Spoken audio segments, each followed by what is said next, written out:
ભારત માતા કી જય, વંદે માતરમ અને છેલ્લે સત્યમેવ જયતે. આ ઝેનઝી કરોડો ભારત દેશના યુવાનો, કરોડો ભારત દેશના વિદ્યાર્થીઓની જીત છે. આ કરોડો એવા પેરેન્ટ્સની જીત છે કે જે લાખો રૂપિયા ખર્ચીને પેટે પાટા બાંધીને પોતાના વિદ્યાર્થીઓ માટે નીટ જેવી કોમ્પિટિટિવ એક્ઝામિનેશન માટે તૈયાર કરાવતા હોય છે અને એમના એક ઝટકે પેપર લીક થઈ જતા હોય છે.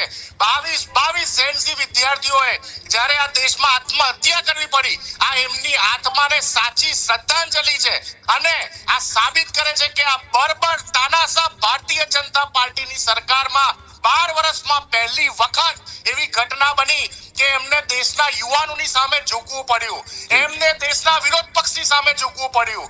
આ રાહુલ ગાંધીજીની જીત છે, આ પ્રિયંકા ગાંધીજીની જીત છે, આ કરોડો યુવાનો એમના મા બાપની જીત છે અને આ જીતનું જશ્ન મનાવવું પડશે. ના માત્ર રાજીનામું, પરંતુ અમારી માંગ સ્પષ્ટ હતી કે ધર્મેન્દ્ર પ્રધાનને કોઈ બીજી મંત્રાલય કે બીજી મિનિસ્ટ્રીમાં નહીં લેવા જોઈએ. અને હજી તો જંગ જારી છે. હજુ સુધી તમે અમારી ચેનલને સબસ્ક્રાઇબ નથી કરી તો અત્યારે